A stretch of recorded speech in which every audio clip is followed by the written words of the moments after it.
Howdy, I'm Grey Pilgrim. Well, today sounds like a good day to talk a bit of a history lesson. Oh, how's that? Oh, that's just too low, isn't it? Let's do that. Okay. Back in the early part of the 20th century, it started with a fellow from Bosnia, I think, who decided that he wanted to off the crown prince of the Austro-Hungarian Empire, Franz Ferdinand, and his wife Sophie. And he pulled out a Browning model 1903 and went bang, bang, bang, and those shots were heard around the world, and that they started a war. They started a war between Serbia and Austria.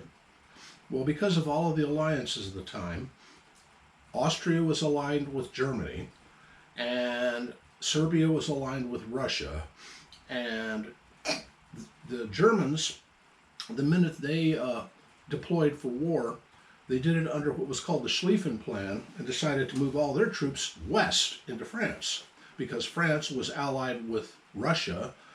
It got very complicated, and it ended up with all of Europe trying to kill each other.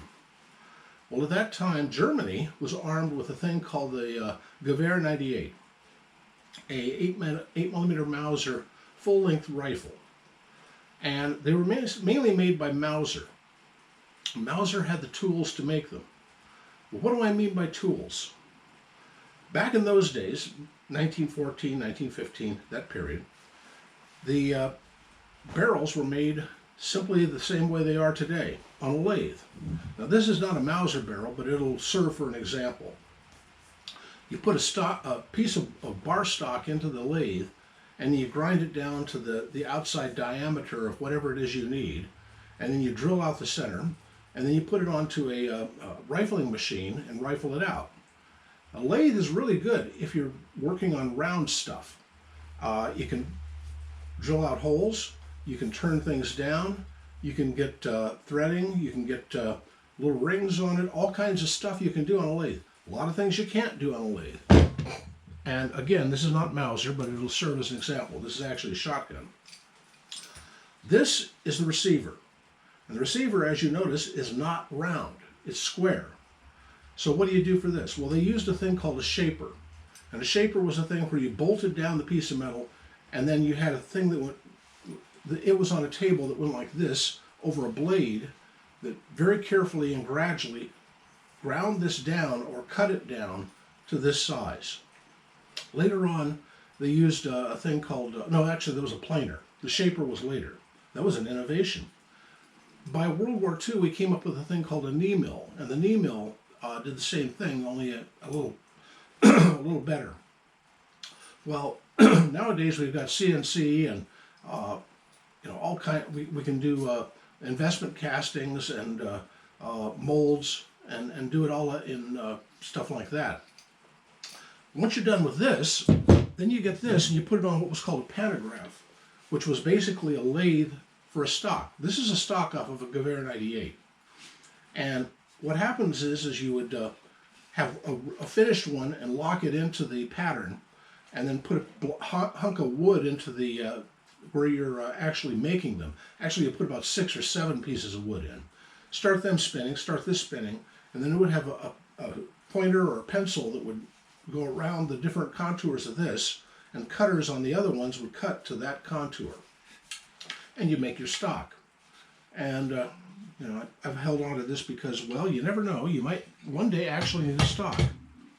Well, in 1919, 1920, after the war, when Germany asked for an armistice, a ceasefire basically, the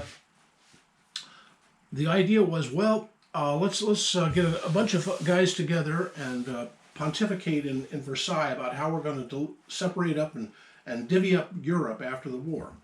Well, Austro-Hungary had a whole bunch of possessions, including most of the Slavic states, was now Yugoslavia, or excuse me, the former Yugoslavia, Czechoslovakia, and a lot of other properties that they basically ripped off from the Ottoman Empire.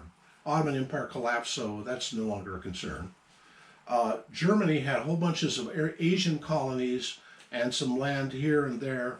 Well, they trimmed off some of the land and gave it to Belgium, and some of the land and gave it to France. And I think they trimmed off a little bit on the south and gave it to Italy. Anyway, so what happens?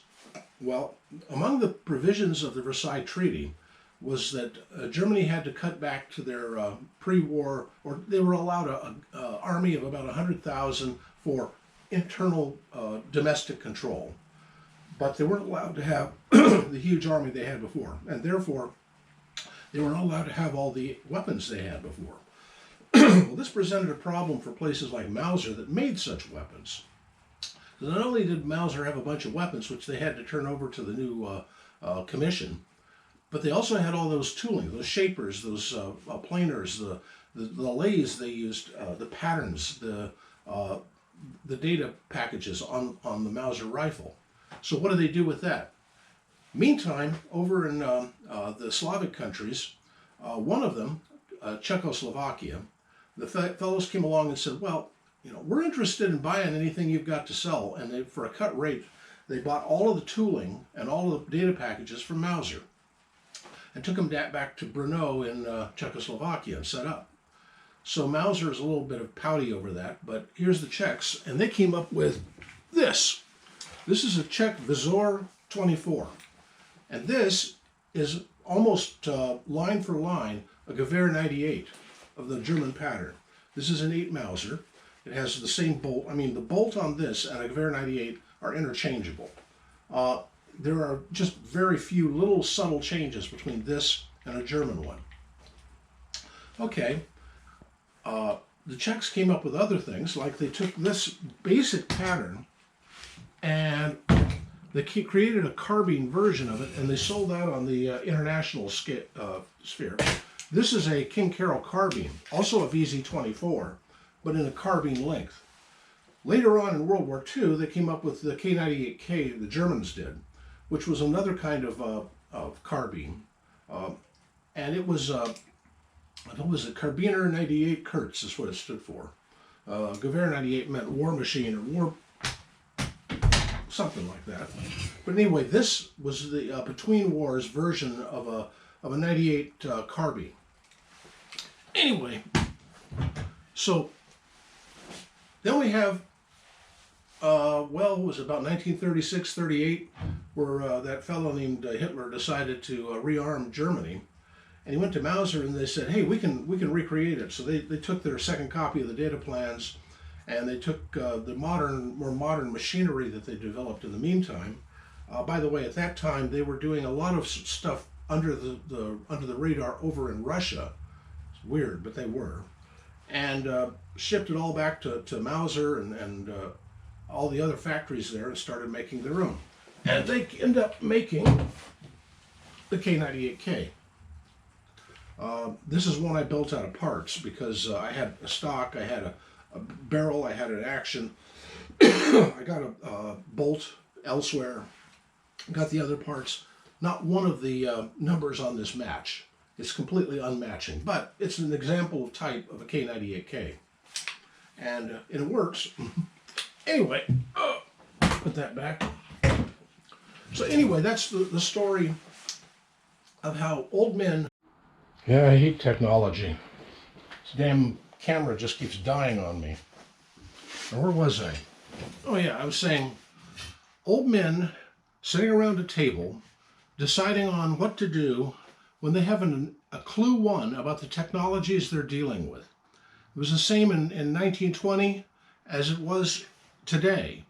With, I mean, take a look at the rules they're making about internet and computers and electronics and stuff. And none of the people making the laws have a clue how these things work.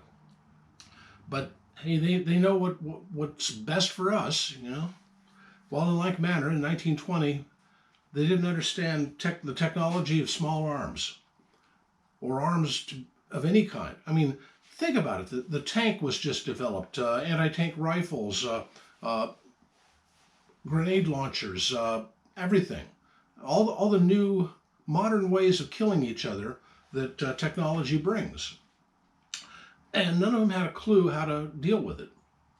Well, so they wrote up a document, and they even created a thing called the League of Nations. Hey, this will prevent any problem. Yeah, right.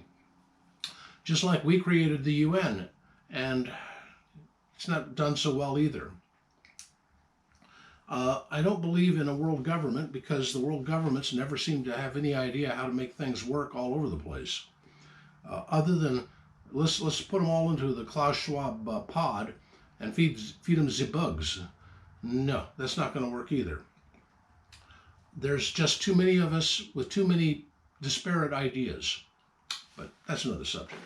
Anyway, this is just a discussion of the various ways that a Mauser 98 can be developed and used all over the world. And it was used all over the world. Still in use today as one of the best hunting rifles around. Anyway, that's about all I got to say. Happy trails.